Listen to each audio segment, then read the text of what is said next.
हयातियात class 9 लाइ chapter 4 lesson 11 facilitated diffusion सहजी नफूज़ पज़ीरी आउं आहियां बायोलॉजी जो उस्ताद नजुला चन्ना अव्हांखे सिंध ऑनलाइन स्कूल में भली कार असांजे अॼोके लेक्चर जो मौज़ू आहे फैसिलिटेटेड डिफ्यूजन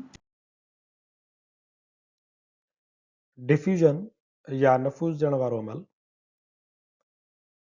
असां पंहिंजे इंडियन वीडियो लेक्चर्स में डिफ्यूजन जे बारे में पढ़ी आया हुआसीं नफूज़ ॾियण वारो अमल जेको आहे या मालिक्यूलनि जे अहिड़े क़िस्म जी हरकत थींदी आहे जंहिंमें मालिक्यूल पंहिंजे घटाई वारे हिसे खां उन हिसे ॾांहुं चुर पुर कंदा आहिनि जिते उन्हनि जी छिडराई हूंदी आहे। मिसाल असां ॾिनो हुयोसीं त मस जो ड्रॉप तव्हां गिलास में उछलायो त उहो पहिरियां उहो ड्रॉप जेको आहे पाणीअ जे अंदरि तव्हांखे नज़र ईंदो त हिकिड़े हंधि मौजूदु आहे पर आहिस्ते आहिस्ते उहो उन्हनि हिसनि सां फैलिजी वेंदो जिते उहो मौजूदु न हूंदो आहे। इन अमल खे असां डिफ्यूजन चवंदा आहियूं।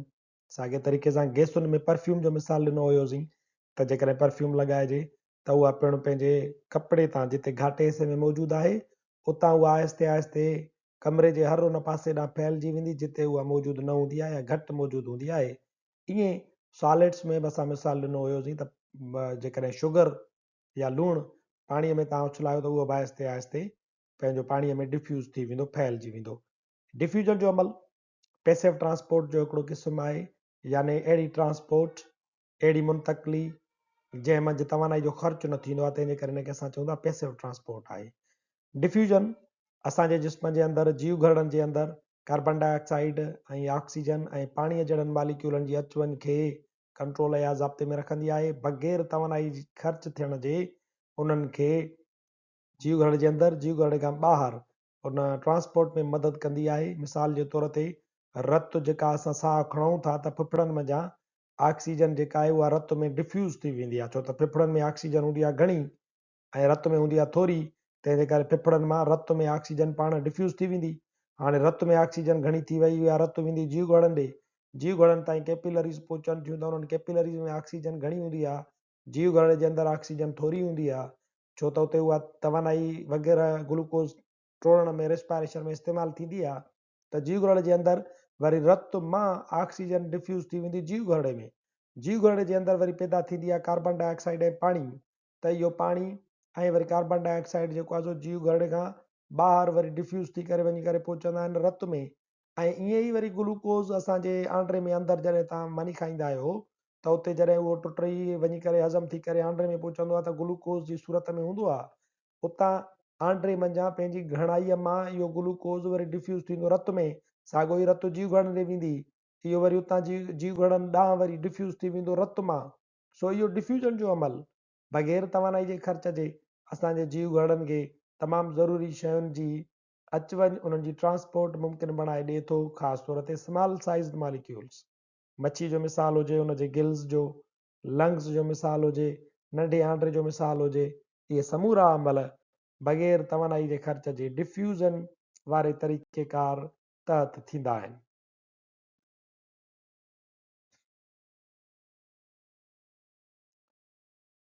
ख़ासि क़िस्म जी हिकिड़ी डिफ्यूजन आहे फैसिलिटेटेड डिफ्यूजन। फैसिलिटेटेड जो मतिलबु इहो आहे त इहा जेका डिफ्यूजन आहे इन में कंहिं न कंहिं शइ जी फैसिलिटी सहूलियत मौजूदु हूंदी। सो फैसिलिटेटेड डिफ्यूजन हिकिड़े ख़ासि क़िस्म जी प्रोटीन्स जी मदद सां डिफ्यूजन थींदो आहे।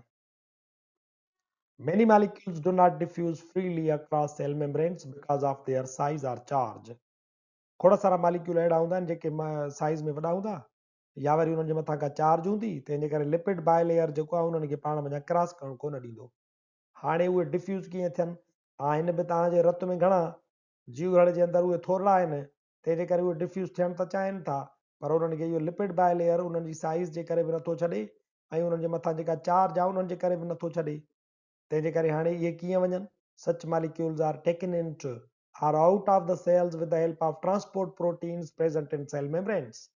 असां जीव घरड़े जी झलीअ जे बारे में जॾहिं पढ़ियोसीं त असां चयोसीं त सेल मेम्ब्रेन या प्लाज़्मा मेम्ब्रेन में ॿिनि क़िस्मनि जूं प्रोटीन्स मौजूदु हूंदियूं आहिनि। हिकिड़ी हूंदियूं आहिनि इंटीग्रल प्रोटीन जेके परदे जे आर पार मुंहुं कढंदियूं आहिनि ऐं ॿियूं वरी पेरिफेरल प्रोटीन्स हूंदियूं आहिनि जेके अटैच थियल हूंदियूं आहिनि पासनि ते।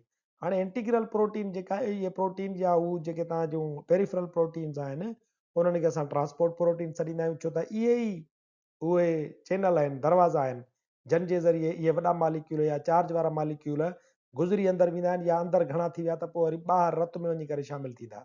When a transport proteins moves a substance from higher to lower concentration, the process is called facilitated diffusion. हाणे जॾहिं इहे प्रोटीन्स शयुनि खे घणाईअ वारे पासे खां छिटाई वारे पासे ॾे मूव कराइनि थियूं त अहिड़े क़िस्म जे डिफ्यूजन खे असां चऊं था फैसिलिटेटेड डिफ्यूजन यानी सहकारी डिफ्यूजन. केरु थो सहकार करे? इहे प्रोटीन सहकार कनि थियूं.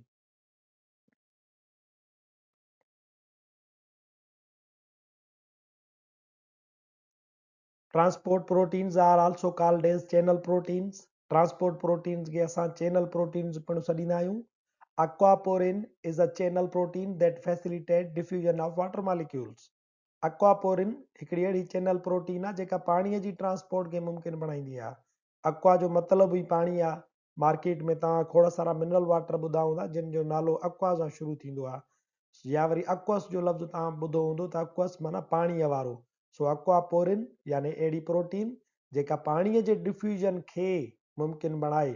If intracellular solution is hypertonic, जेकॾहिं जीव ॻोढ़े जे अंदरि वारो ॻार हाइपरटोनिक आहे, तमामु घणो घाटो आहे त वाटर मालिक्यूल छा कंदा? ॿाहिरि डिफ्यूज़ थींदा.